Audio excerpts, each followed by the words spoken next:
Oh, it's tolerable. Well, Nicholas Radina, welcome to it, my brother. Thank you, Matt. Good to be here. So let's start from the beginning. Are you a Cincinnati guy, or where'd you grow up? Yeah, so I grew up on the east side, the east side of Cincinnati. So Loveland, Milford area is Cool. where I grew up. Yeah. Where'd you go to high school? The greatest question of all. Well, I started out in a Montessori path. So I went to a place called Children's Meeting House, which is in this beautiful place called Grailville in Loveland. And then eventually I moved to Milford school system, and then I went to Milford High School. And so Yes. I don't know many folks that have grown up in the Montessori system. Yeah. It's something I see a lot of folks doing now. But Yeah. do you feel like that was especially formative for you as a man that does many, many jobs? Oh, yeah. Yeah. I mean, I look back on how lucky I was to actually have the opportunity to have that type of learning style because, like, for me, it's very hands-on. So when I shifted to public schools, sitting in a desk and being quiet, was a challenge for me at first because it was weird. The Montessori way is really kind of learning at your own pace, very hands-on. Everyone's kind of just doing their things throughout the day, as opposed to just sitting there and being taught to. You're kind of teaching yourself with guidance from teachers. So yeah, it was perfect for me. And that specific school was very grassroots. It was, we had the compost outside, a lot of nature, it was in the bottom of a barn, and it was very, very simple at the beginning. Everybody kicked in, all the parents kicked in. So they're much bigger now. But at that time, it was really, really special. Yeah. I couldn't imagine going anywhere else during that time of my life because I definitely struggled through the other type of education for sure. Yeah. But, what age did you make that switch at? It was like third grade-ish. Yeah, it was a bit strange, but anyway, got through it. Yeah. Well, I always find that, I think third grade's one of the most formative years where now you're starting to independently think alongside what they're kind of putting in front of you. That's where I found my instrument for the first time, but I think that's where a lot of personality traits start to establish. Yep. And right when you're about to bloom, they're like, well, why don't you go sit in a desk and be quiet for the rest of... Right. It's like, that's quite the structure change. Yeah, for sure. Okay. I highly recommend it, though. Yeah. Yes. Do you have kids of your own? No kids, no. Gotcha. If you did, would you send them straight to the Montessori? I think so. I mean, I think everyone's different. Like my sister, totally different learning style than me. I mean, she's a tenured college professor. She's been in school as long as I've known her. She's my older sister, so she's been in school always. And her style is 100% that way. And it'd be interesting to talk to her and see what her experience was. For me, 100%. But I don't know if it's great for everybody, but for me, it worked out really well. Yeah. Well, I would... Can you describe your career titles really quick? Just so, oh, geez. Yeah. It's such a hard thing that I would never take the shot at it. Yeah. Well, I'm a musician first. I think that, and if someone asks me very simply what I do, I always say I'm a musician, even though I may make more of a living as a monitor engineer or this or this or this. Principally, in my heart, I'm a musician, and that's how I describe myself most of the time. But how I fill up my days and what takes me all over the place is obviously as a musician, as a monitor engineer, sound engineer. I write for magazines and things like that. Here at home, I co-created the event Salsa on the Square, so I've been in event production, promotion for a long time in the city. I also program other events here in the city, so there's the booking side of it and the kind of the buyer side of it. I've got my hands on lots of things. I own some property, so it's just I'm always moving around, and I feel like growing up only playing an instrument, I realized quickly that I needed to diversify a bit more from that. So even in the early days, I was, in the basement like this. I was the guy that had the sound system. I was the guy that hosted all the rehearsals, like you can probably totally understand. So I had to learn recording. I had to learn a PA system, those kind of things. And all that stuff helped me later in my life for sure. But I realized quickly that I needed to diversify what I did in order to have the ability to remain being a musician. Because I feel like it's very hard. Like everything's against us to do what we love, I think, the most in a creative way. Money obviously is a big part of it. Time is a big part of it. Commitments in your life. And I think if you can diversify how you maybe make the living part, it's still interconnected then I think you're doing all right. I had to learn graphic design and all these things as a band leader and accounting and all this stuff, but they're all still in the same world. Yeah. Well, it's beautiful too, because when you say you start as a musician, I think for so many of us that's more of a personality and a calling than it is a career. Yeah. And there's 1,000 ways to make ends meet in terms of the finances, but the way that your education background kind of brought you into saying, well, what needs done at this point, and how we kind of go into that. So tell me, what's your first instrument? Piano. Cool. Piano, believe it or not, and I'm so glad I did. I started with Suzuki method, which is very ear-based, and I only played piano. I took lessons for who knows? If you talk to my mom, she'd probably say it was a year, but it was probably like 3 or 4 years. I don't know. Who knows how long it was? But yeah, principally I started with piano and then discovered the guitar eventually. Yeah. Can you describe Suzuki training? Yeah, so Suzuki is a method. It's like there's a method for all the instruments, a lot of string instruments, a lot of classical players start with the Suzuki method, and it really is based on a lot of ear training, like understanding this makes this sound, as opposed to just learning, this is where the C is on the piano, or this is where the C is on the guitar or the cello, etc. It's more based on learning with your ear initially, and then eventually you get into obviously reading more notes and things like that, but really it's based on hearing. And the guitar was like your branch out of there. Did you get much pushback at that point? No. Okay, cool. It's weird. I don't really know. I've tried to think about this, like the moment that I wanted to play the guitar. I definitely, like many people in my generation, Back to the Future, Marty McFly, Chuck Berry, Johnny B. Good. That was a very important moment in my own life growing up, and like in 3rd grade I played Johnny B. Good in the talent show. Like I was very serious about that movie on me. But even prior to that, it was just very I don't know, it was just a clear step. It was an accessible instrument. I don't even remember, maybe a family member had a guitar and I was messing with it. I think I remember learning Stairway to Heaven backwards, like however I could figure it out. But I just remember that that was connected to that instrument in some way. Yeah. Did you learn Johnny B. Good by ear? Yeah. I mean, I started taking guitar lessons at some point, maybe around 10 or so, in Milford, a place called the Music House. A great guitar player in town, Rick Layton, was my guitar instructor, and I was with him for a long time. But yeah, probably by ear, watching that movie a million times and learning it. Yeah, for sure. Well, it's nice and fascinating about those first couple aha moments that come with, especially pick up a new instrument, but landing on the thing that you set out for. So would you always say that leaning on your ear was the number one thing you took from piano, or did you think you got the theory background, the relationships kind of built there? Yeah, I mean, I always talk about, with a piano, you can see everything. On a guitar, stringed instrument, or a saxophone or anything, you're learning positions a lot. Like this is what a C feels like, or this is where you put your finger to make this note. But on a piano, it's all there. Like I can see where everything is, and it's just repeated. So I think that for anybody that's learning music, having a foundation in the piano is super important, because you understand, okay, well, this is what a half step looks like, or this is what a triad looks like, or those kind of basics that can be very strange when you're trying to learn that on a guitar. Like you eventually learn the positioning and kind of how things work on the instrument on a guitar, but learning other instruments in my life weren't as hard because I understood the relationship of notes to one another. Yeah. Well, it seems like you don't have much of a limitation as far as if you want to play an instrument, you kind of go after that instrument. I've seen a lot of pictures of you, and you don't seem to be holding the same shit a lot of the time. Correct. Yeah. I mean, that's what's so beautiful about music, is that, if you have a foundation, you can find a way to express yourself in some way on something. Some instrument, some things there is an aptitude that, like, I don't know if I could play trumpet or trombone because there's so much of the the embouchure, the lips making these things happen. But I'll give it a go. If there's a challenge, I'll try it. Yeah, for sure. I had the audacity to ask Jason Branscombe about if something was in tune. He goes, "I've never been in tune in my life, man. This trombone is just, it is what it is." It's right, yeah. That's a great take it or leave it kind of moment, And he's a guy that's a little too modest sometimes, so it works out well. Yeah, totally. So in your first band, are you playing guitar?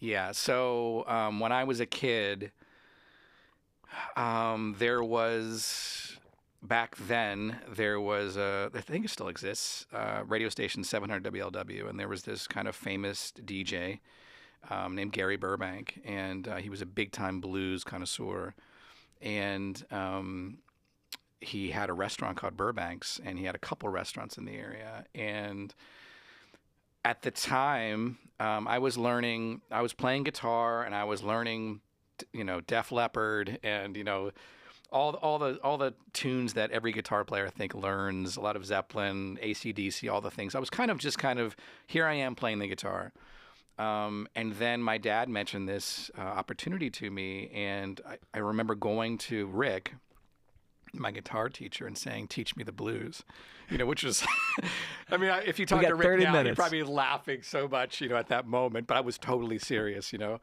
and I took this deep dive into the blues, and, my dad would drive me around to all the open blues jams here in Cincinnati and in Northern Kentucky, Newport, Covington, all over the place. I was super young. I was probably at that time maybe 13, 14 years old, something like that. And I would come play my 3 songs, and one of my best friends, Scott Houston, he also took guitar lessons with me. He was also in one of my first bands, and we kind of were this duo together. We would dress opposite, if he wore, white pants, I'd wear black pants or whatever. And we would go to Burbank's Real Barbecue every Thursday night. My mom and my sister and I and my dad occasionally would come out, and we would just sign up on the list and play our 3 songs. And that's really where I developed kind of a taste for doing this for a living, and try to put some people together in my basement like this and play the blues. And that band was called Out of the Blue. And How'd you meet this first bandmate? Scott was lived in my neighborhood. Yeah, we were inseparable, like best friends kind of thing. And the Montessori world, full circle, one of the families that owned the place, they had a son named Earl Phoenix. And Earl was an amazing piano player, harmonica player.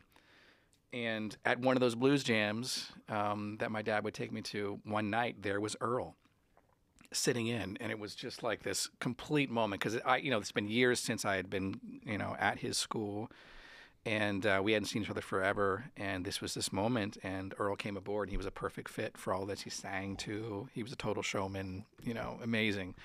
Yeah, and just kind of put some people together. So yeah, that's how I kind of developed the initial thing, and that's where all the things of recording and writing and sound systems and things like that came into play. Yeah, well, I think one of the things that I always really treasure is hearing about those first moments where you take on a task that someone asks if you can play this gig, and you don't even have a PA, but you say yes. Oh, totally.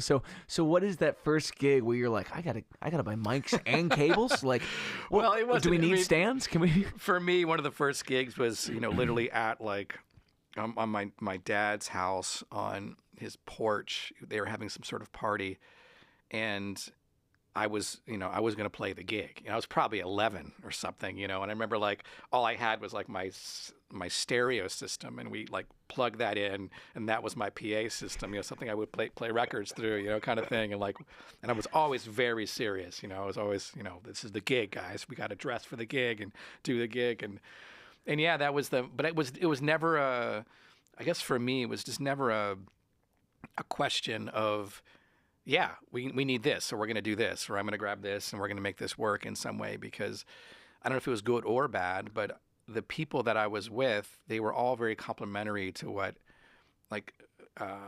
I wanted to do, what they wanted to do. I think I had strengths in areas that they didn't, and vice versa. And I just got really lucky with the people that I initially had in my life at the time that allowed me to be like, okay, well, we don't have to hire somebody. I'm going to learn this because I'm going to fake it till I make it. I know that I can hopefully figure out it just enough to make this gig at 11 years old work. So here we go, That's and it relatively worked. I think I blew up a speaker or two, but we're fine. I'd imagine that something's got pushed a little inappropriately at times. Oh, yeah. Yep. What a great chemistry, too, to say, here's my band, here's the folks I put that time in, but also still going to the open jams at that age and saying, what I get stuck with is what I get stuck with. And that's kind of the flavor of the month. And learning how to step into those environments and be confident with what you know, what you don't know and how you can complement a group. Yeah, totally. I mean, the open blues jam thing, it really was like, I mean, aside from having an opportunity to play music and trying to figure out, I remember at some point, early on, it was just like, I was so nervous, and we were both so nervous. And then eventually, I would do this gag where I would go out in the audience and play slide guitar with a beer bottle. Like, I went from like very meek to very like, I'm confident in some ways, because I'm seeing this relationship between what I'm doing on stage and how the audience is reacting in some way. But being around these blues musicians at the time, it really gave me a sense of a working musician. Like, these are people at that time, at least in Cincinnati, you could make a living playing 5 or 6 nights a week, and there were plenty of venues to do that. And, in this area, Dayton, Cincinnati, Lexington, that kind of loop. But I realized that, like, okay, well, this is a thing. Like, yeah, this is fun to come play a couple tunes, but I'm seeing people consistently, and like, okay, well, the house band with Cincinnati Slim and the Headhunters, great harmonica player, killer band. And, well, the night before they were in Dayton, and then the night before they were in this other place. So, like, you're realizing, oh, this is just another gig for them, and not just, my night when I come and play or whatever. And then you're seeing other people play, and, there's another amazing guitar player. I'm not quite sure if he still lives here. His name is Andy Brown, similar age as me, but, like, so much better than me at the time. But at the time, I needed to see someone who was just a beast, to help me understand, oh, I need to get better at this, or I need to improve, because, we're kind of at the same age, but he's obviously a lot more aptitude than me. But, you're learning all these other things at the time. And I think that being around those musicians at the time, older musicians mainly, probably, they were probably 25 at the time, but older to me, was a mentoring moment. And I'm thinking, okay, well, I know 3 songs. I need to learn 30 songs or whatever it is to do this night. And this is how it works. And this is how you take a break. And this is how you get paid. Like, all these things that at very young age, I was able to kind of see and not just guess. And I had mentors at the time, that really, really helped me. So, and even like during that time, the drummer of Cincinnati Slim, his name is Brian Andrus. He doesn't live here anymore, but amazing drummer. Check him out if you can. He's an amazing drummer out in the Bay Area. Latin jazz, Afro-Cuban, killer drummer. But, when I met him, he was 19 maybe, and I was much younger. He may be 21. I don't know. But I was young, and he would hang out with me. He would ask me if I want to go hang out, and he taught me how to be a musician at the end of the day. I mean, there's one thing about the aptitude of playing, but there's this other whole thing that we don't always get right. I think a lot of people just think that all I got to do is just play really well, and people are going to call me up and get me gigs, and I'm going to be able to make a living, and they're going to pay me for that, and not realizing that there's a whole lot more to it. There's a whole lot more of like how you're living your life, treating your art as a real thing, as a professional profession. And it's not just playing well. And Brian taught me how to get paid, how to promote, how to, we played, 7 shows a week, 6 days a week, for a long time. And it was because of that, of him saying, gigs, we got to play gigs. That's the solution to everything is play a lot. And hopefully you can get paid for it. But like, how you do everything, I think it's really important to, as a musician, anybody coming up, even if you're at you're 30 years old or whatever, understanding that there's a whole lot more than just playing your instrument.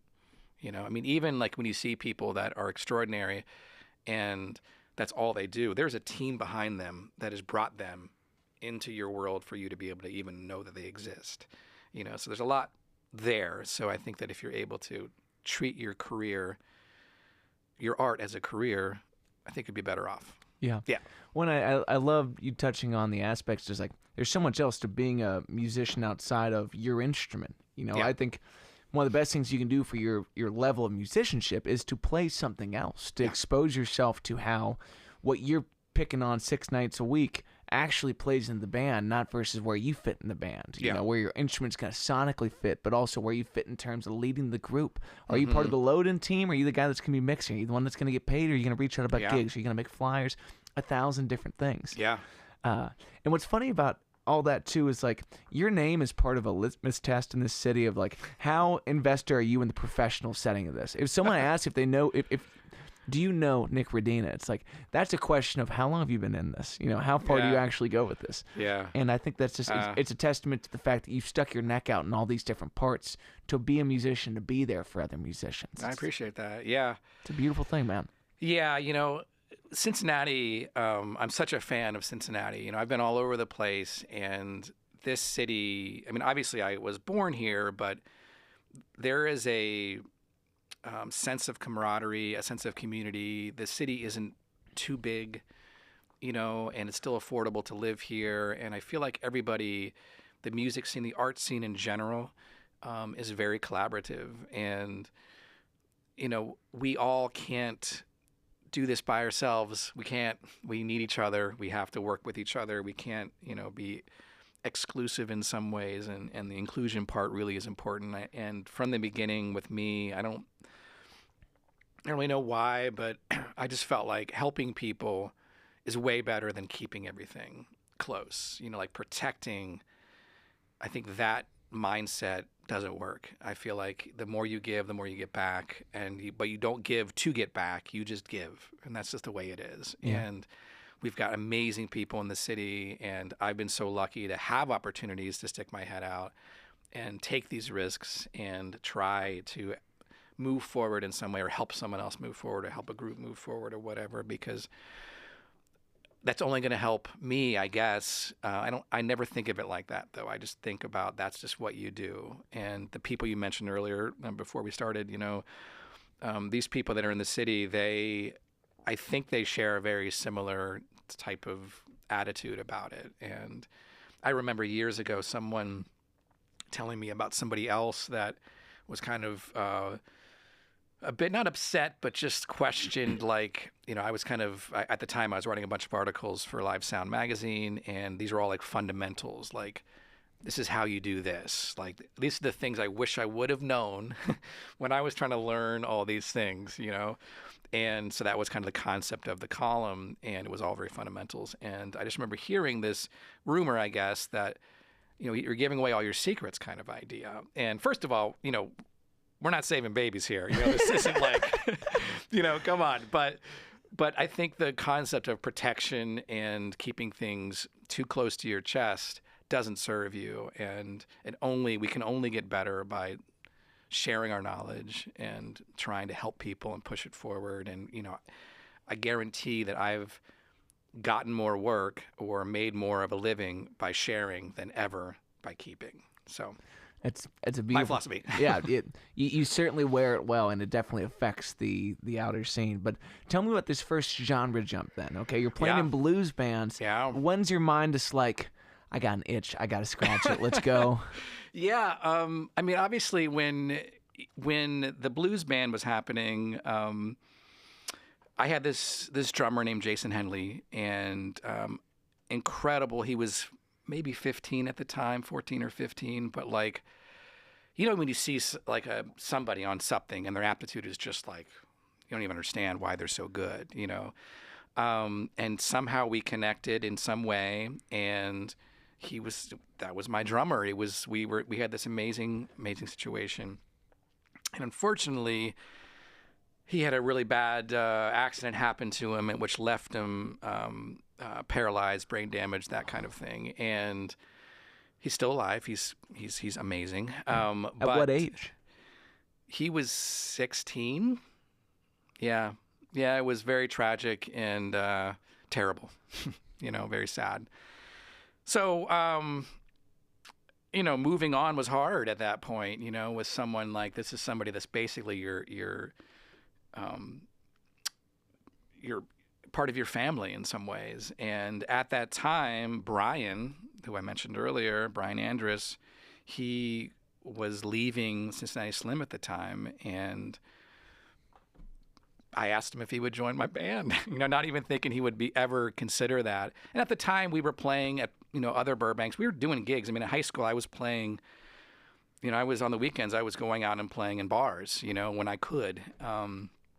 So that existed. And then Brian came aboard, and I think that's when kind of the genre expansion happened. Obviously we were doing blues and jump blues and things like that, but then we expanded because of Brian to more like Sam and Dave, some more soul stuff and things like that. Brick House, of course, all those tunes, But Brian and I went to Dayton, Ohio, and saw this salsa band called Impacto de Nuevo. I'd never seen a salsa band before. I mean, I knew who Tito Puente was. I knew who Santana was. That's pretty much what I knew. Maybe that's it. And it was incredible. It was like you're watching this band, and I don't even know if they're still around, but they had such a big impact on my life. But it was like, you saw like a horn section, you have 3 percussion or 3, the rhythm section's huge, a piano player, you got 3 singers, it's like this whole thing, this train, And we kind of left that gig like, man, how can we combine some of that into what we do now? And that's when we kind of changed genres, and this band called Bailando Desnudo formed, which means dancing naked in Spanish. My sister helped that in the early days, like with translation of that. That's fantastic. And we started mixing Afro-Caribbean beats, rhythms, and things like that with the tunes we were already doing. So like we would do a Parliament tune, but we would have this really cool, amazing intro or something, or we have different rhythms. And Brian was like all over it. And then we hired this amazing percussionist in town, Stan Ginn. Excuse me. Stan's still part of the scene, amazing percussionist. And then once we did that, we went from working twice a week to 5 or 6 times a week. It was like, it was amazing because obviously there was a big world music population that we didn't even know about that existed. So we were playing, not just Latin music, but we were playing soca music and some African rhythms, all music from the Caribbean.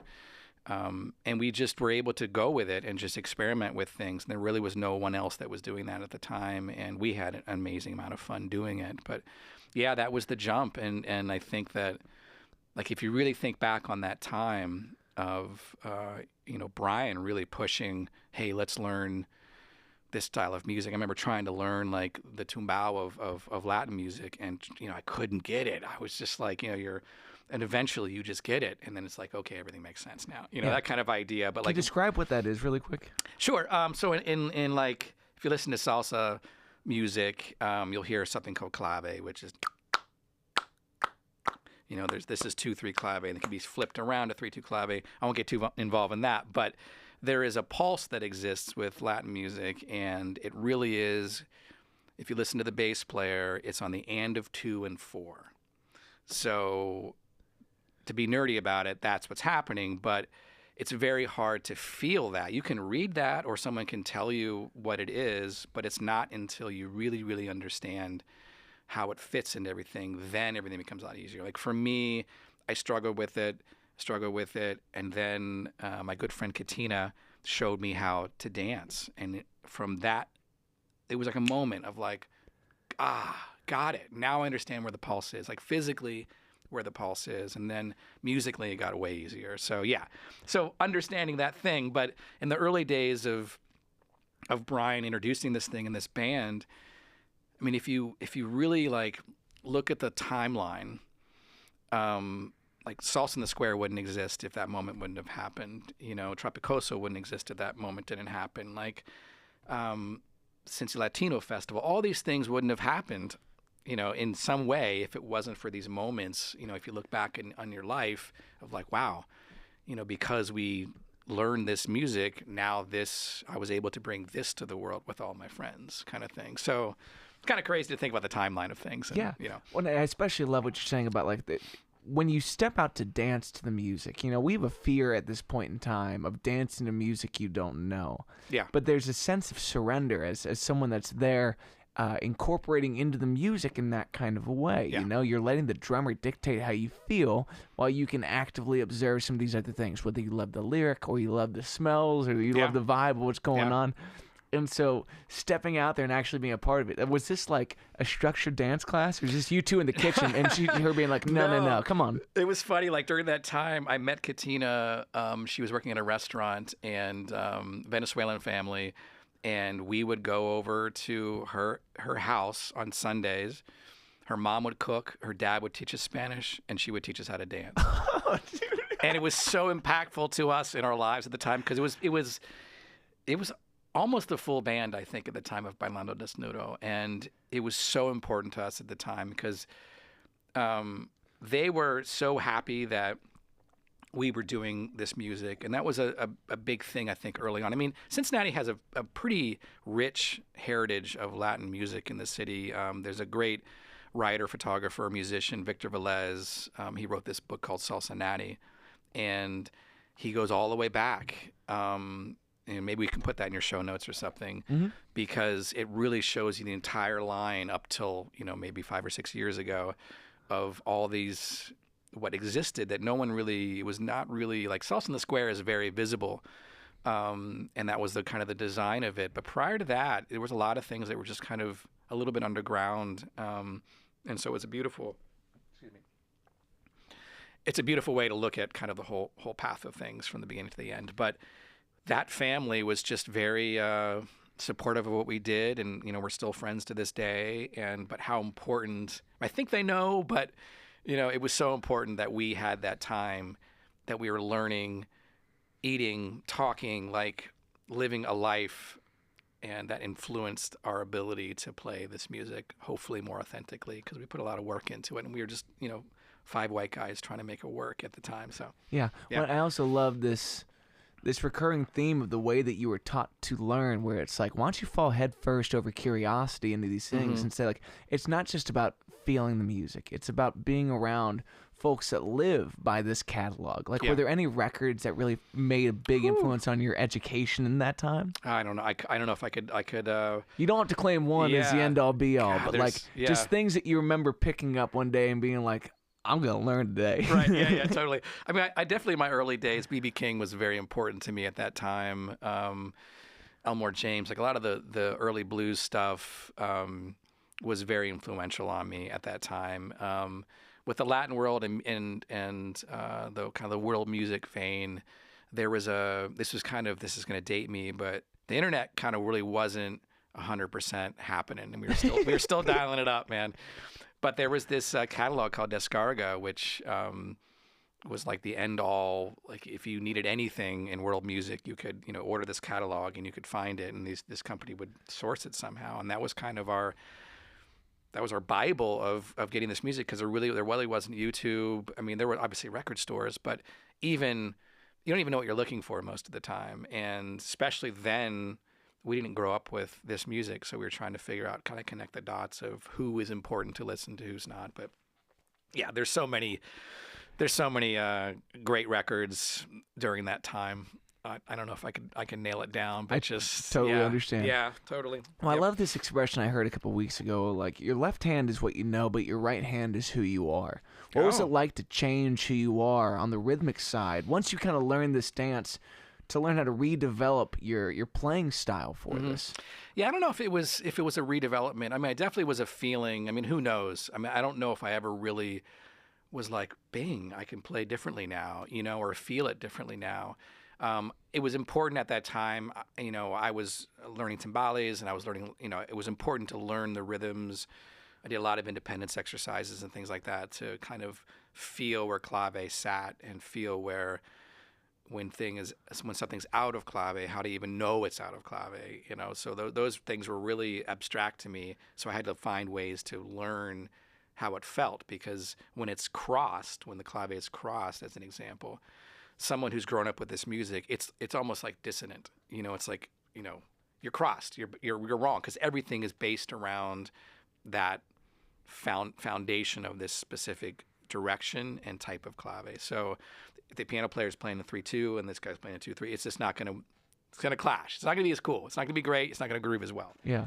So a lot of those abstract things I had to learn. I think learning the rhythms themselves on timbales, conga, bongo, that kind of thing helped me feel the rhythm better. Like even just, if you see a salsa band and there's a bongo player, the bongo is the guys playing the small drums between your legs. During the mambo section of a salsa tune, he will pick up a bongo bell and start playing a bell pattern, and the timbale player will start playing a bell pattern. And how that person plays that bell pattern, there's a swing to it and a feel to it and an accent to it. I mean, you could just go bone kink, bone kinky, bone kinky, bone kinky. Yes, that's the right rhythm, but it's boom kick, boom kick, boom kick, boom kick. So there's a rhythm that exists there that, you have to embrace it in some way. And I don't know if that came from dancing or came from listening to the music a lot, but when you're playing in a dance type band like that, you're looking at the audience, and if the dance floor is packed, you know that you're doing it correctly. Yeah. They might not be clapping after the tune or whatever, but they're on the dance floor making it happen. So I think when you see people moving in a certain way, it does influence, at least for me, it influenced how I hit things, how I played things.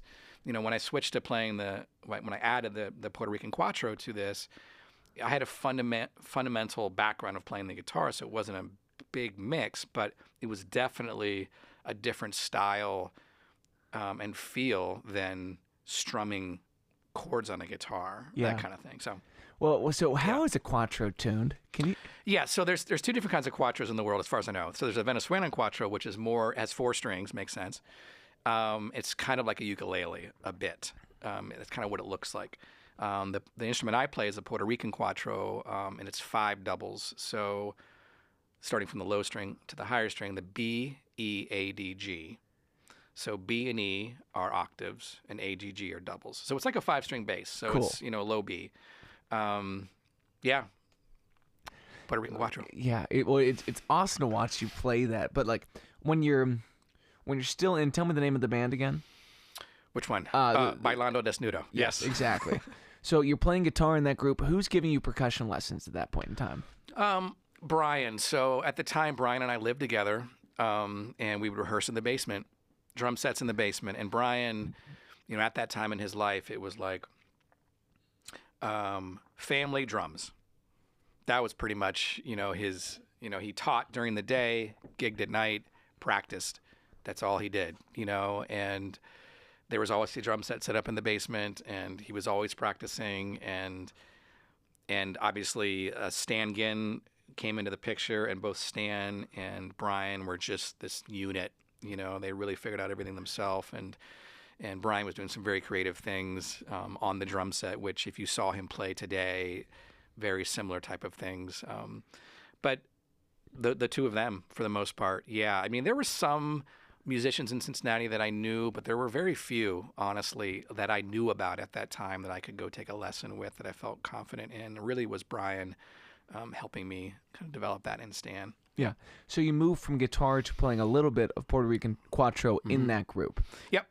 Yeah. So I saw, I was in Nashville at a drum convention, PASIC, I think, with Brian and Stan, and seeing all these amazing musicians. And we went out one night to this club. Who knows if it's still there? I think it's Ace of Clubs, maybe. And there was this band that was playing, and it was like a salsa band, and I don't even know who it was to this day. This is crazy. But there was this person in the band that was playing this instrument. And I'm like, I was listening to a lot of Cuban music at the time. And in Cuba, there's another double string instrument called a tres, which is actually 3 doubles. There's a great band in town, the Amador Sisters. Mai plays the Cuban tres. So if you ever get a chance to see Amador Sisters, check it out. That's the instrument, a tres.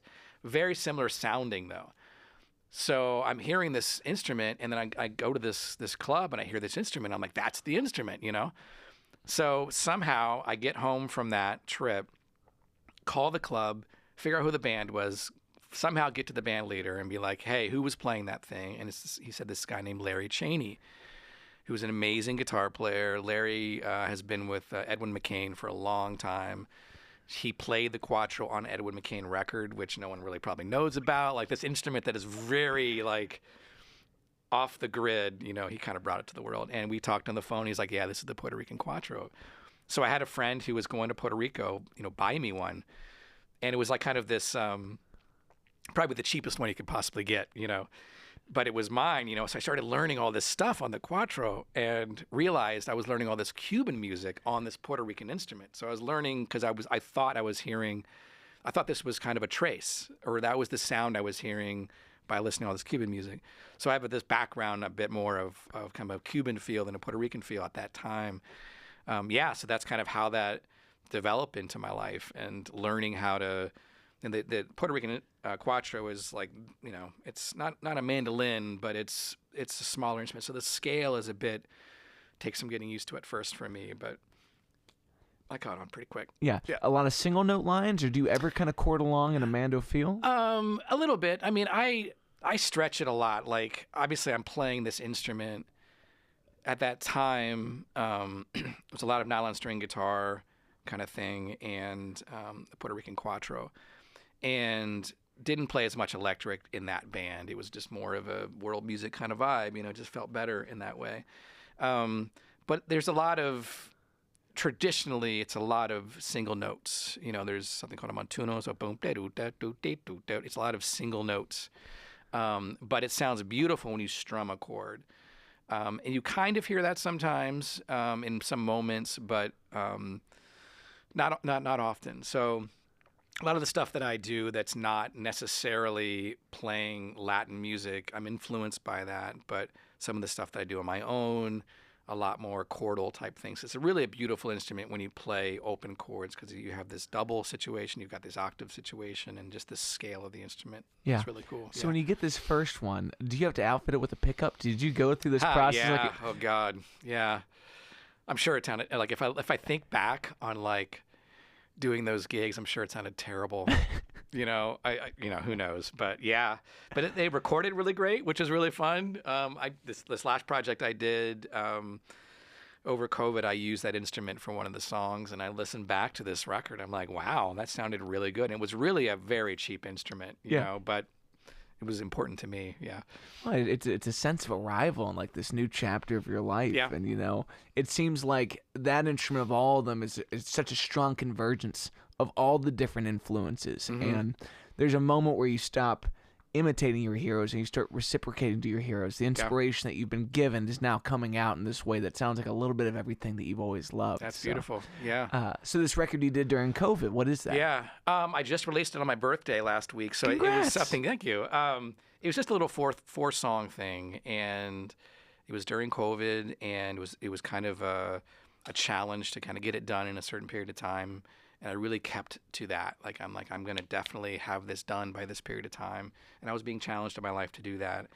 And I just started with some ideas on my couch, alone. And I hadn't been home for any period of time in a long time prior to COVID. So it was definitely a challenging time for me.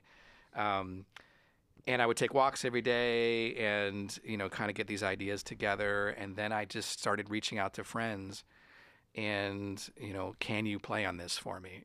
We can't get together, but I'm going to send you the tracks. Can you just do something? And it started with my friend Adam Scovaner, one of my longest, bestest friends.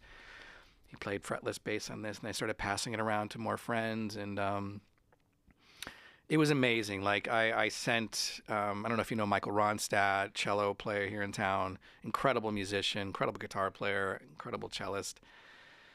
On a whim, I just sent it to him. I said, here's the 4 songs. And he played on almost everything. And what he played on it was, I didn't give him any guidance. I'm just like, do your thing. And it was amazing. So I'm so grateful to those people that were part of that at that time, because it's amazing to have people contribute to something that you're doing completely out of just love and respect for you. And it really meant a lot to me at the time. And I finished it on my, on the deadline, but it wasn't right for me to kind of let it out into the world. It was mixed, done, mastered. Everything was done with it. And, my girlfriend inspired me to release it on my birthday this year. So I did. I just kind of put it all together, and my friend Suzanne Lambert did the amazing artwork on the cover, and it's incredible. There's John Lampley, the Hunter Tones, play horns on the record. Christian Gill sings on it a little bit. Adam Scovaner, Dan Dorff played drums. We had Paul Patterson play some cello on the record, and his wife Sylvia. It's just really cool. But on that album, there is a Latin track. The last track is more of just a straight up "Here I Go," but everything else is not. Everything else just features this instrument, the Puerto Rican cuatro. I'm playing guitar, but I kind of just left it there and left other people to play percussion and things like that, and just let them do their thing.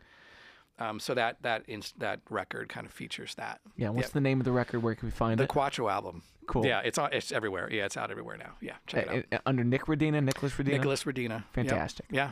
I will make sure we plug that in the line notes as well. Yeah. You know, it seems like you have a real a sense of honoring through the tradition as you're learning these instruments and trying to take part in it. How important is it for you to have a place where you can just be free to interpret it however you want? In the shape of this record, was this the first time that kind of occurred to you as an option? Yeah, I think so. I mean, being a working musician, I mean, obviously at that time, I was deep in touring as a sound engineer, and I would, come out and play some cuatro here and there with the band. But in general, I was doing a lot of engineering at the time. And I was still playing. I would still tour with my cuatro with me, or a guitar with me. And I was always playing something. But for so many years, the creative side of like writing music was just always kind of put to the side, because it was always just preparing for the next thing. If it was a musical thing, I am preparing the music to play for this gig or this thing. So it's preparation, and then the audio side of things, it's busy. It's a busy life, and I think COVID started to slow me down. And, I say this often, but like music and we break up all the time and we get back together, but will always do that. It's a lifelong bond. And sometimes, like during COVID, I kind of pushed it away for a minute. I just felt like I need some distance, from that life mainly, because for so many years it was just, I was playing so much, gigging so much, on the road so much, like I was just working a lot, and I was lucky, but it takes a toll on you if you're not careful. And, my personal life, there's a lot of things that go into your ability to do your creative thing. And just wasn't ready. It's like, you know what it's like. I mean, if someone's just like, all right, man, Matt, be creative, go. It's like, yeah, you could probably come up with something, but it doesn't work like that. There is a flow that eventually happens, at least for me. And there's times when I just don't have anything to say, and I'm not able to say anything. So I think during COVID, I was able to not worry about playing something that is technically impressive, or like I would always be down on myself if I wrote a song that was just 1/4/5 or something very basic, or those kind of things. Yeah. And I had to like back off from all of that and just play music and enjoy what I'm doing, and think that no one is ever going to hear this. So who really cares if anybody's going to judge me for playing a really basic chord or something like that? I had to kind of get over that. I'll get over myself, I think, in lots of ways. I don't think anybody would really do that. But in my mind, I was always trying to do something, a bit more impressive in some way. And, that's where ego comes in, and you really have to control ego in your life, I think, as a musician too. So yeah, I think that during COVID, I was able to fall in love with music again, fall in love with playing an instrument again, and just see what happened. And that opened up a lot of, I got back to piano, just writing music, small things, and being inspired by music again. And because for so long, it was really had become a bit more of a career job kind of thing. And, you have to check yourself sometimes on that. Yeah. Well, writing, I feel like, is a thing that gets the backseat for all of us. Even if writing is your only job, it's like, well, it's the one thing where you have to look at a blank page and accept the fact that you're not in control right now. Yeah. And so much of the other sides of the discipline, I go to my gig, I leave my gig, I plug in, I start to record this thing that I know I'm setting out to do. Staring at the blank page and admitting that you have to accept whether it's great or okay, is a very dissonant kind of thing. But yeah. I think it's also the most romantic side of it. Like, do you remember writing your first song? Can you go back to your first band? Yeah. I mean, sitting at the piano, like I think I wrote a song called Ohio or something. I mean, it was just I was always playing the piano in some way, and it's so funny to think back on, like, even at that age, I was so serious. I was just like, I'm writing this song, and I wrote it down on manuscript paper, and I'm sure it was wrong. but I took it very seriously at that time. Like I don't know why. I just felt like it's important that this exists. And I think like my sister and I are different. My sister is amazing in so many ways, but she doesn't have the same kind of connection to music that I do. I mean, she likes music, she likes certain songs and certain artists, but she doesn't, I don't think, connect with music the way that maybe you do or I do, that is like, this song can save your life, or this song could, there's so many things that music can do for you, and it doesn't always work the same way for other people. So like that connection was very firm for me at that point in my life, and has always been, but for other people it's not. So I think that I needed that in my life. I needed a way to express myself musically. I mean, I look back on like, playing sports and stuff when I was a kid, and I found something over COVID, like a basketball like card, like, this is Nick Radina, he plays whatever, he's this, weighs this much, he's this high, like, what do you want to be when you grow up? And I said something like a baseball player or something completely like, what was I thinking? That was obviously before I realized how important music was in my life, and when you think of committing yourself to this craft in some way at an early age, you don't even know what that means. I mean, initially it's like you enjoy doing it, and then you practice, and maybe you get good, and maybe people say, hey man, you're pretty good. Obviously your family might say that, but you have other people saying that, you're like, oh, I'm pretty good at this, maybe I should continue doing this. And then in my case, like I got together with other people and formed a band, and then we have a band, now we have song, we're writing these songs, and like, who knows if they're any good, but we're having fun. And then there's an opportunity to play in front of people. And that's a big deal, and then you get to do that. And then more people are like, hey, that's really cool. You guys are great. And then this shift happens, I think, where commerce comes into the picture. Like, you start getting paid for what you do. And early on, who knows, I probably, playing at Burbank's, they were probably paying us not as much as maybe they would pay another artist. Who knows? Maybe they were paying us the same. I don't think any of us really cared. The fact that we were going and playing music in front of people that wanted to hear it, that were having fun, and then we got paid at the end of the night, plus we got some free cornbread, whatever it was, like sick. It was huge. We got free, Cokes all night long. This is amazing, So like, but there is a shift, I think, that happens there. And I think that prior to that, like my attraction to music, I don't know what it was. I mean, my father played a little bit of piano. My mom definitely played a lot more piano. Her father was the musician of the family. He played violin, clarinet, saxophone, organ, musical, very, very musical guy. Like, if you look at my Cuatro, his name is engraved in my Cuatro. His name is Irvin. He died before I was able to kind of do what I do now. But so I think that somehow, if it's a gene thing, I don't know, if it's just a behavioral thing or whatever, I think a lot of the music came from him in that way. But that attraction to music was important before the other things of like, well, if I play the guitar, I will get a girlfriend. Or if I play guitar, I'll make money and be famous. Like, all that stuff is like not even a thing when I was a kid. It was just like, I want to spend hours just doing this right now in my life. And then eventually, if you're lucky, it can turn into something where you can do that more often because you're able to make money from it. Well, I had a similar kind of upbringing where it's like none of my siblings played, my parents didn't play, my mom's dad did play, but I never got to meet him. And so his wife, my Nana, the moment that I saw a guitar in a Toys R Us, she's the one that said, let's get it for his birthday. He's going to take lessons. I didn't want to take lessons. I was just going to meander for a little bit and then move on to another toy. She took me to lessons for 7 years. Every week, pick me up from school, take me to lessons. After lessons, sit down in the kitchen, play for her what I learned. Just like, it was like one of the first times that someone's like, I want to hear just you. And when you're the younger sibling, like sometimes you can't get a word in. Finally, there's this medium that hears you back. Yeah. And there's that's great. There's a guitar in there that I'd love to show you after this. That 11-year-old kid going through my Nana's house, just looking in closets, just finding bullshit from my mom's growing up years. Yeah. And I find his guitar in two pieces, the neck on the ground, the bindings all off of it. But I showed it to her. She said, take it. It was your grandpa's. It's yours.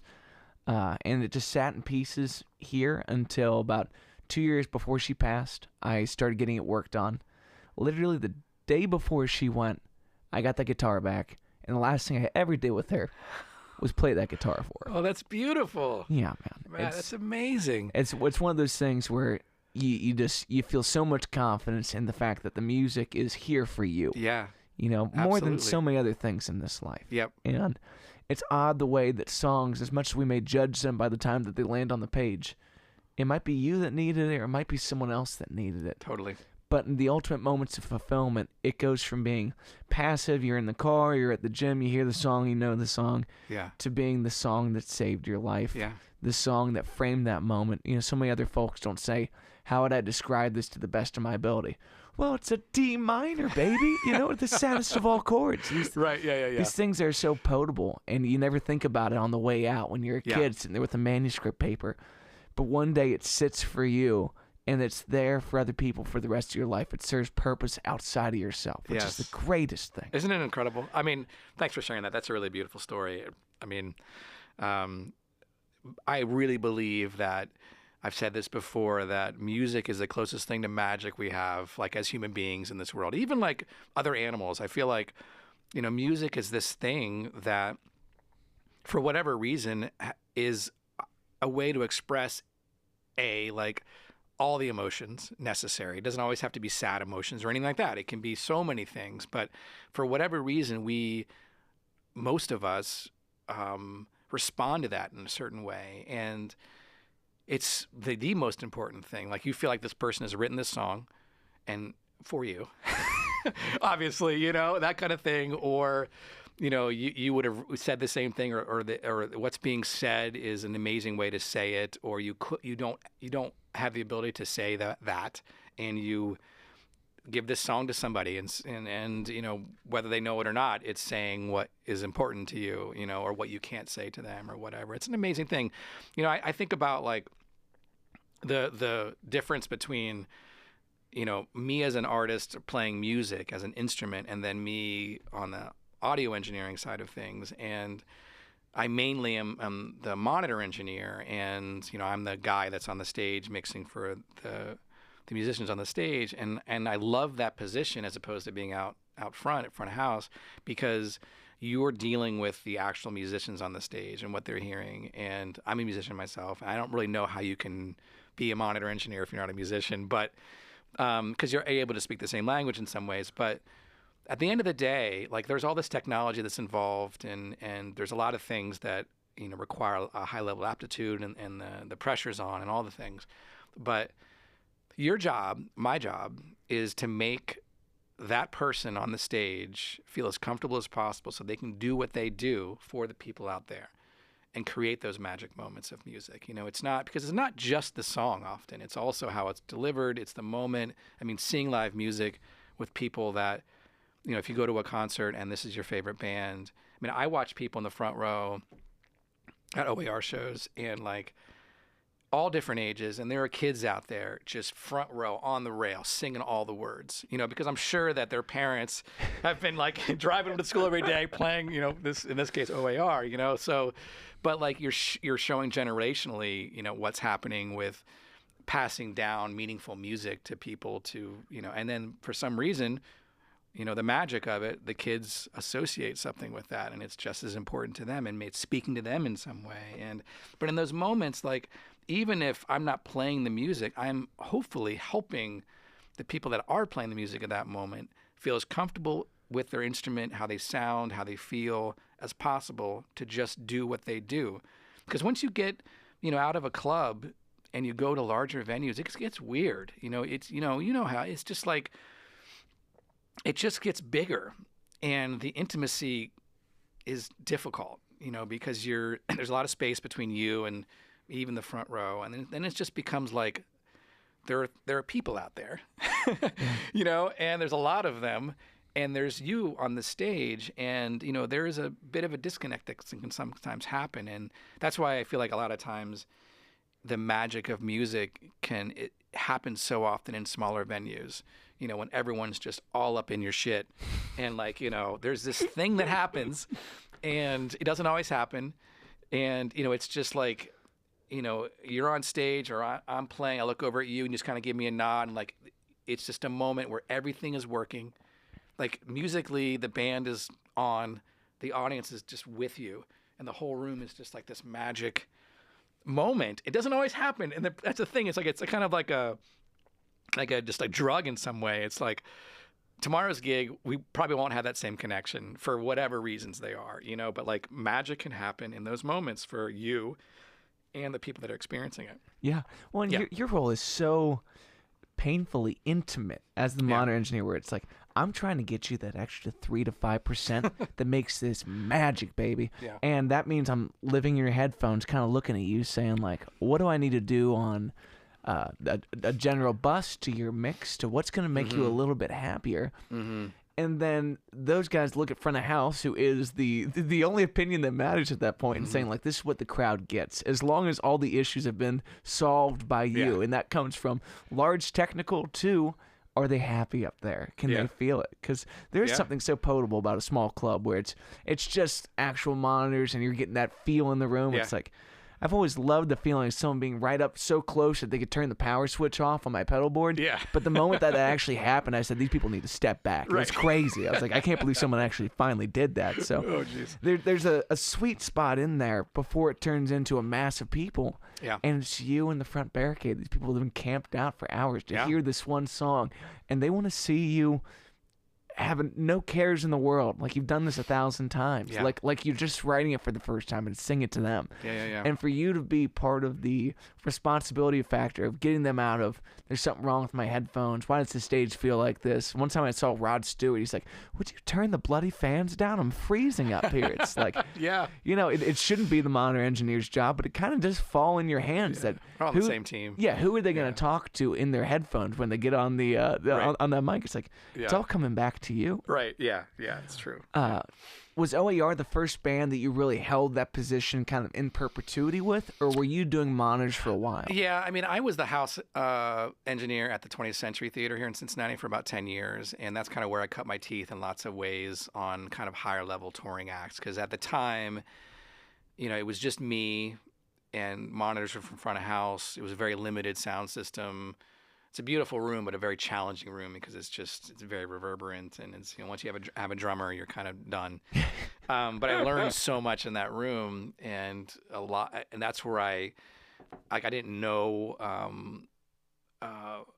tour management. I didn't know front of house engineer and tour manager, and like the roles of touring, because we started doing larger acts, and it was still just me doing the load in, pinning the stage, mixing the opener, all the things, loading out, you know, long days, kind of paying your dues. And eventually the band Over the Rhine came there and played 2 or 3 nights at the 20th Century, and they had their own front of house guy, but they wanted a monitor console, and it was all analog, and that was me doing monitors. And I will never forget, they played a first song, and it was so clear to me that I'm going to work with these people. It was so, like, I even like videotaped it. I don't know where that ever is, but like, it was so clear that this is my next path, you know. And we finished the weekend, and then it was a really good rapport with them. And then a couple of days later, I was offered, they were getting ready to release the Trumpet Child record and full U.S. run, and asked me if I'd be the monitor engineer. And of course, I said 100% yes. You know, I had to get out of so many gigs for months. I think it was a long run. And you know, 3 or 4 days into that tour, there was a change, and I was offered the tour manager position and monitors and merch. You know, and like, how does one do monitors and merch? Right, exactly, right. I mean, to back up a little bit, double-sided booth. Yeah, right. Like, not all the venues had a monitor console, so like they were like, well, we either can take a monitor engineer or a merch person. Do you want to do merch? And like, I'd already gotten out of months of work, and I'm like, I'm gonna do merch, absolutely, you know. And I totally threw myself into that, and totally super gigged merch, you know. And that's when we were, you know, still selling CDs, you know. And then when there was monitor gigs, I would be the monitor engineer. We get volunteers to handle the merch, but I would settle the, you know, all the things. And then I was offered this position, and I could have said no, but, you know, probably similar to you, like, you realize that you will figure it out. And obviously they need something, they need help in this situation. And I 100% said yes. I mean, obviously management and stuff helped me understand that, but that was one of the first higher level, like I was touring with Bailando Desnudo regionally, but not like, we didn't go anywhere west of Chicago, so, and this tour started in, Seattle, and then we did the full US thing. And,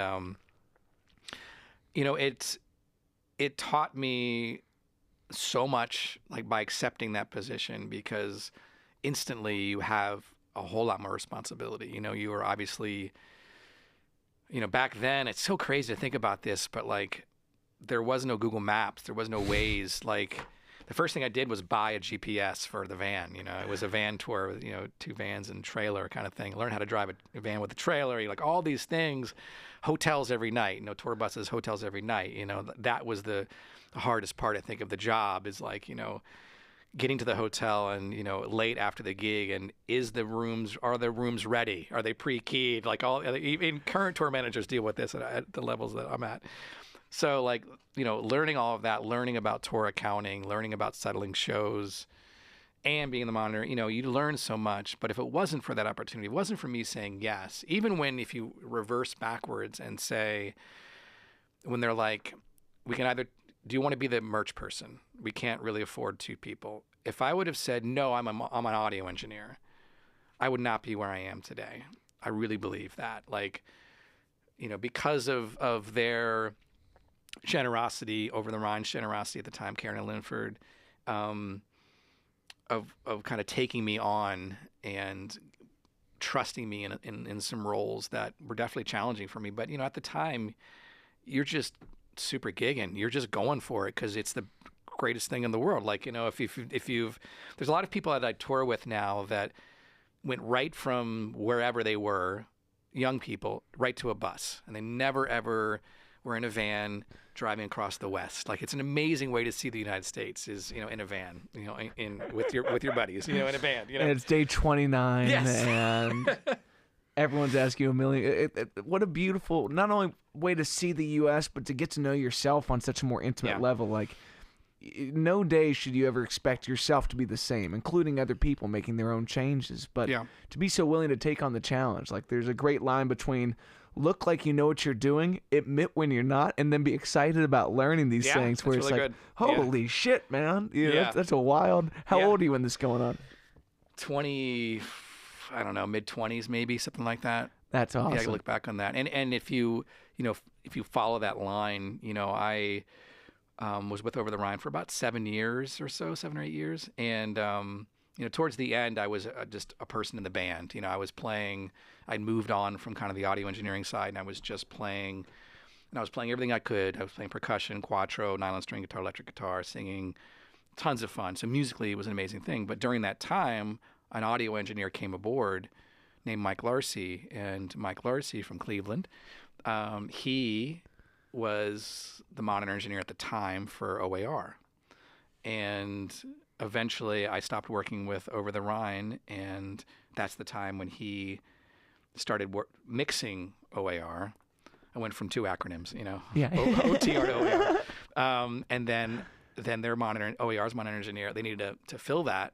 And I took it. So if it wasn't for, the Over the Rhine connection at that time, and me saying yes, their generosity, all those things, who's to say? But if I follow the line, I can definitely see, inflection points in my career that were based on fear, but also knowing that you got this. You're stepping into it. You can figure it out. Not much to lose. Let's do it. Kind of thing. I think one of the things that all musicians struggle with is like every day when I wake up, I'm wondering, how do I steer straight today? How do I keep going on the path that I want to go on? And you're talking about stepping away from stable gigs into less stable positions.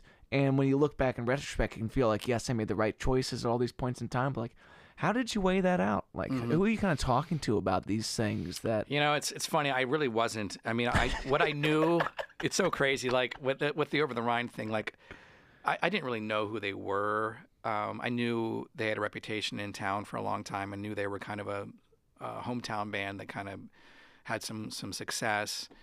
And obviously after I experienced that weekend with them, it was very clear to me that like musically, their music is super important to a lot of people, and obviously that it was sold out and all of that. But it was very clear to me that that was happening, and I just knew that at that point in my life, I was a little bit toast. I was crispy I was working at the 20th Century, doing all these long days, doing gigs at night.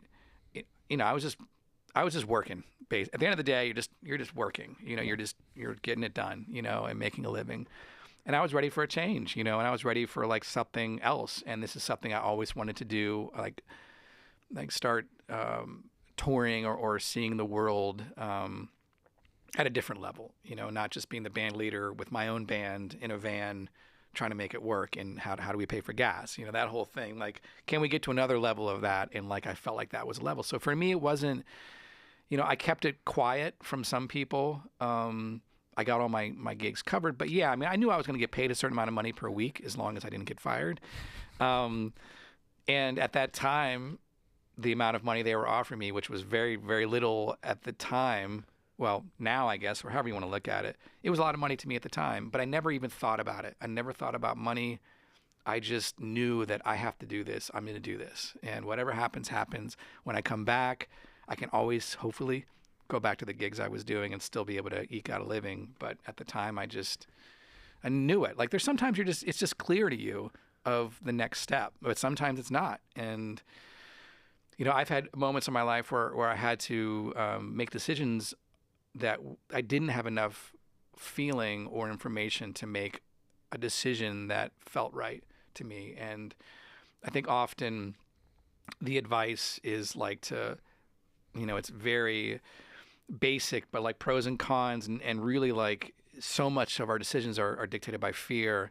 And, if you can really like break down the fear, is it money? Is it you don't think people are going to like you? Like all these things that you can put in the fear column.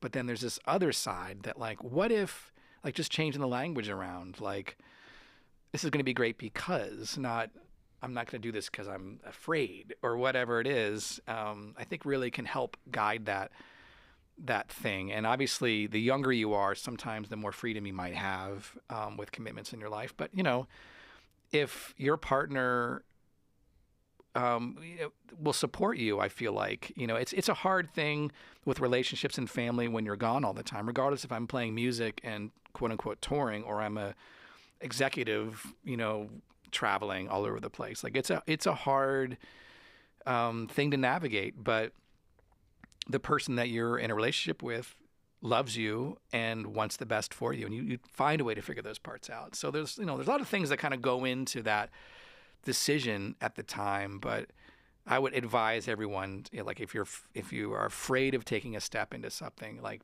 really break it down and try to like basically dilute the fear at some point and just be realistic about it, but also be realistic about, you're not going to be on American Idol, like don't think that this is just, all I have to do is sing well or whatever. Like you think of your life as a career. How do I make this a career? How do I not allow the thing I love the best to become a hobby of mine at the end of the day? Yeah.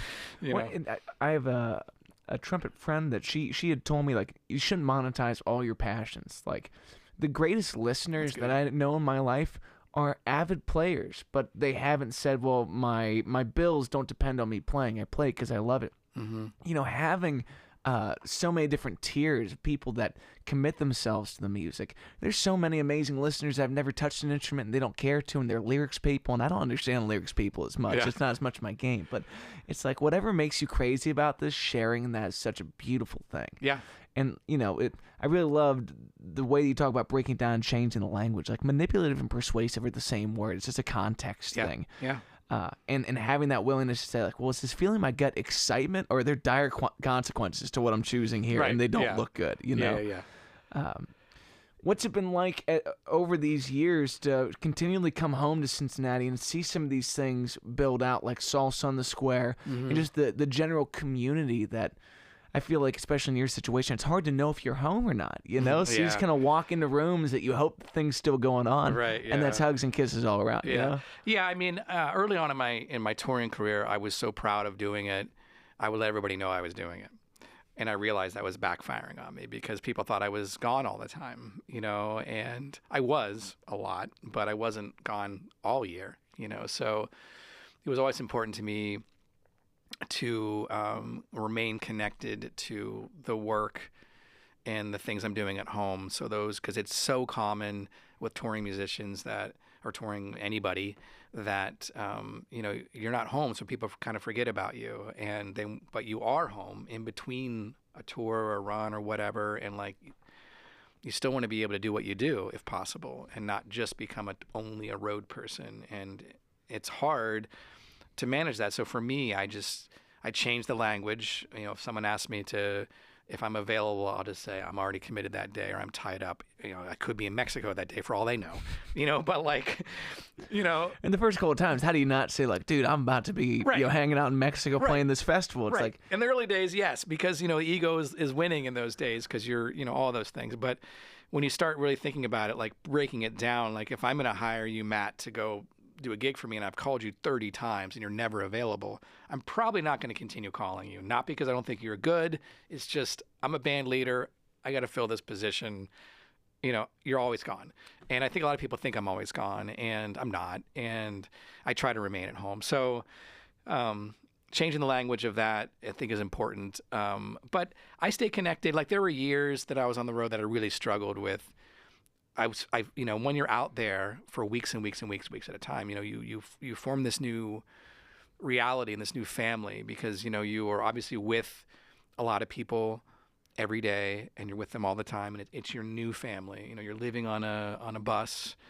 You know, you travel through the night, you wake up in another city and you do the thing. And then, you know, and we're all operating at a high level and, you know, it becomes a really bonding environment and a family. But if you let yourself go too far in the other direction, you realize you are floating out there in this, like, you don't really live anywhere. I mean, obviously I'm still living at home technically and all of that. So I kind of, you know, my friends kind of stopped inviting me to parties or get-togethers or family things and stuff because it wasn't ready. I mean, there's so many things I missed early in my career because it was just, you know, Nick Radina was gigs all the time. You know, it's all I cared about. And like if for whatever random reason, I had a Friday night off and I was supposed to go on a date with my girlfriend and someone called me for a gig, I would take the gig every time. You know, it was just like, it was all about me, you know, it was ridiculous, you know, if you think back on it, you know, but that was what I felt like I needed to do at that time in my life. But I realized that I needed to make a strong effort to check in, remain relevant in my family and friends' lives when I was gone. And that's what kind of helped alleviate the feeling of just kind of like I'm out there floating, you know, in this world. And most people in my life here in Cincinnati really don't have any concept of really what it's like to do the things I'm doing, just like I might not have a concept of their life 100%. But I have very few friends in Cincinnati that share the same life that I have had lived. And it's hard when you come home from things and people ask you, oh, how was it? And there's so many things you could say, but most of the time I'm just like, it was amazing. But there's so many things that you witnessed and were part of that were just indescribable to someone who wasn't there or mega boring, you know, so you want them to believe in some way it's incredible. And it is incredible. I mean, you know, you're so lucky to be able to do what you do and see the world. So yeah, the 25th time is always a little more mundane than the first time. Totally. Though, you know, by the fifth show, you know, I'd imagine it's also wonderful to fall in love with the catalog for the first time. Mm-hmm. But then after years with the hits, it's like you need to break things up and you need to have those other gigs when you come home to kind of relate back to that. Yeah, totally. You know? And I think the Salsa in the Square event, you know, that, and I've been involved in Latin music in the city for a long time. And, you know, when it started that, Bill Donabedian was the managing director, I think, at the time for Fountain Square when it was being renovated. They moved the fountain, all these things were happening, and he came to me and asked me about putting together a Latin night. So I put it all together, named it, et cetera, et cetera. And that took like all the efforts that I've been doing prior to that musically in my life in Cincinnati, in the Latin music world, festivals, gigs, clubs, all this stuff just completely refocused into Salsa on the Square. And like all I cared about when I was home is, in the summer at least, and preceding the summer, is trying to make that event as great as it could be, employ as many of my musician friends as possible, keep it as local as possible. And that's been the theme the whole time. So luckily, in the early days, I was always there. I was either mixing it and emceeing it, or emceeing it. I was all over it, and then eventually we're able to get some other team members in that were able to, just do it. And I still program the whole thing. I'm still behind a lot of it, but it runs.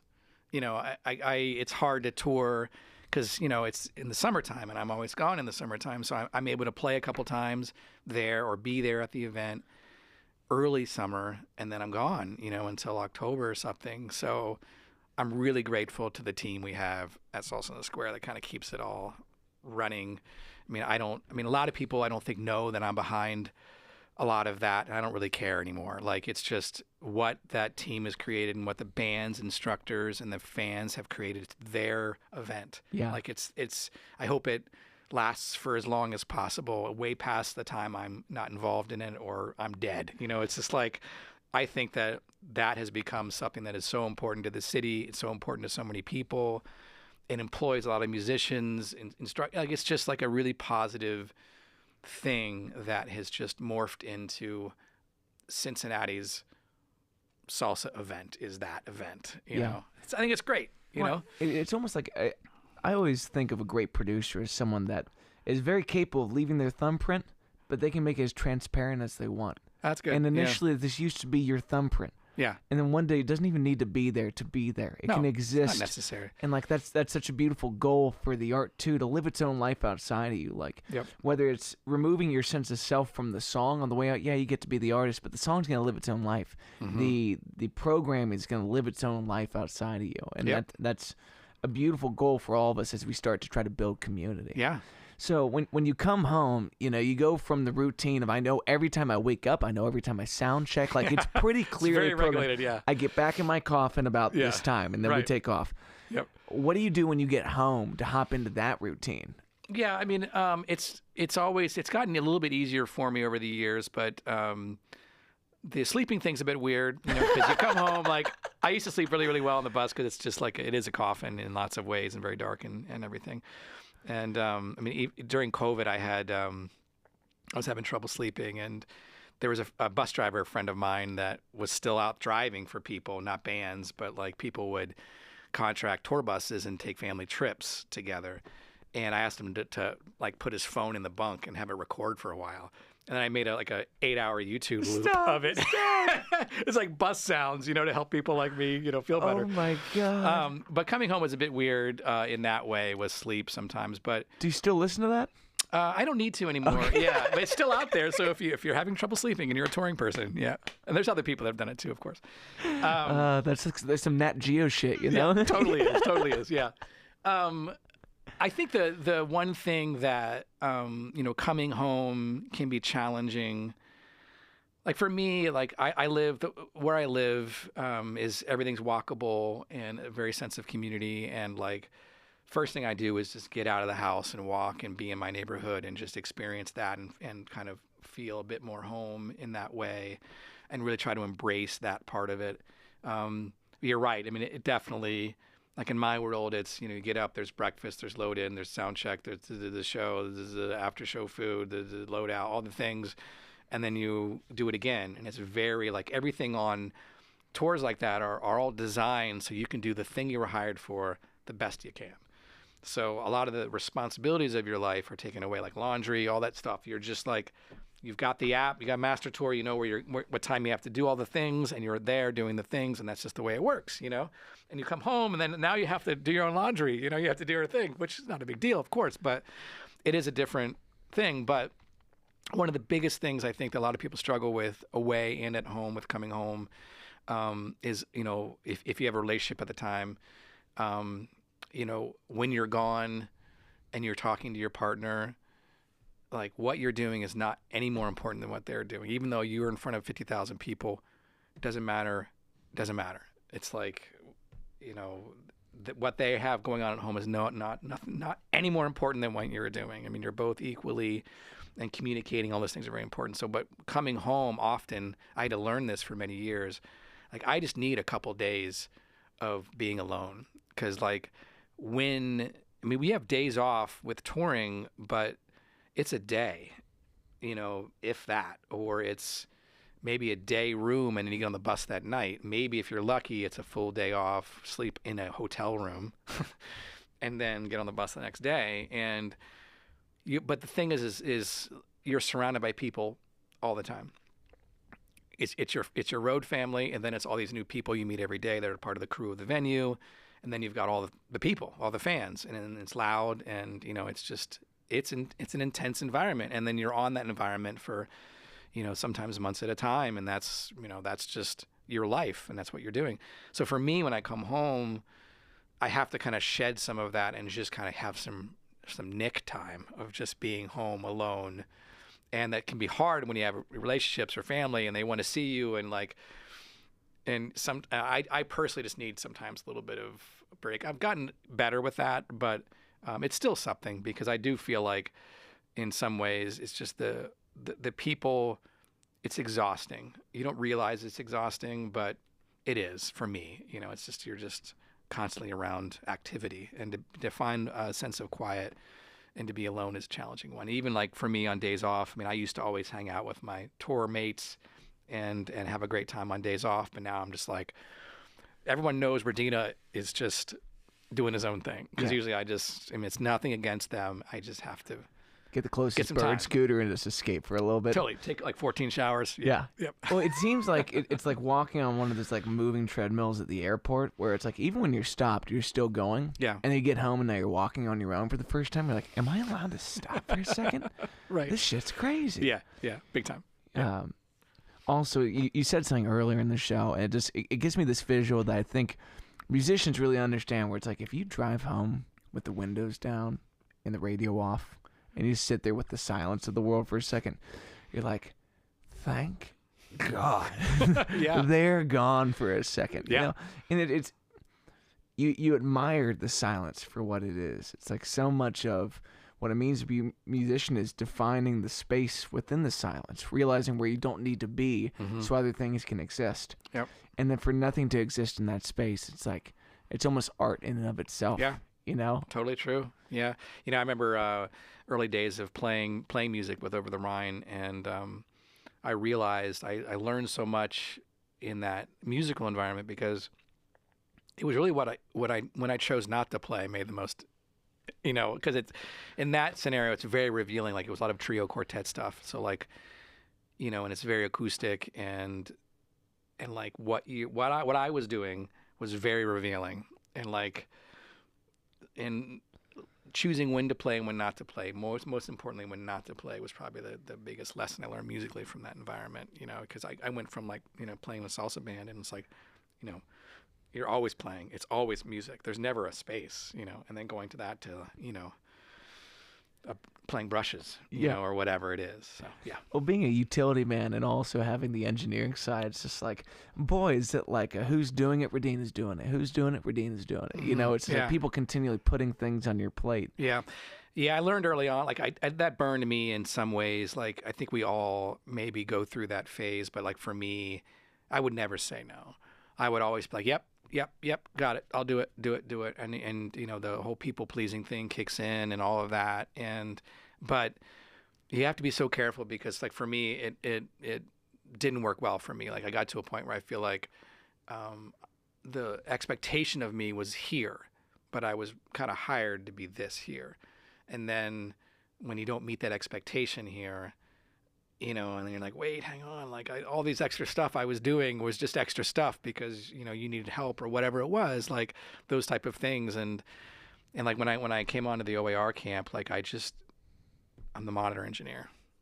And eventually I play the Cuatro and stuff, but like that's my lane. You know, that's what I'm going to stay in and not try to super gig it above and beyond. It's not because I don't want to or not because I can't, but like I think it's really important to not extend yourself too much, because it can affect relationships, like your working relationships, because, there's a certain level of expectation people learn because you're teaching them. You're teaching them, hey, Matt will do it, Matt will do it, Matt will do it. And then eventually maybe Matt doesn't want to do it.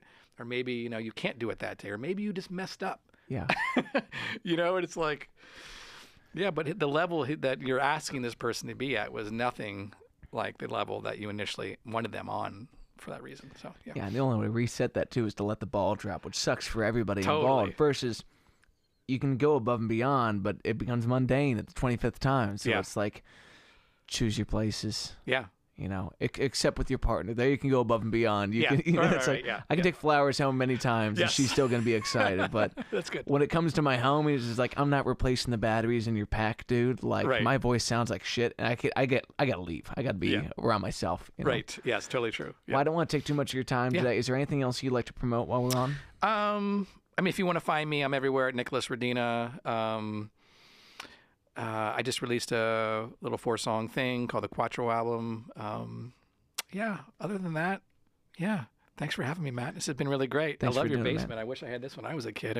Whenever you're home, come over and kick it. I'm beyond blessed. Here, man. Well, the real feature of this whole place is my mother. Spending time with my folks in a time where they don't need me and I don't need them necessarily, but we choose to spend a lot of time together. It's like, oh, that's great. There's nothing better than the people you choose to spend your short life with. Yeah, so, totally true. Come over and love it. I will. All right, much love, y'all.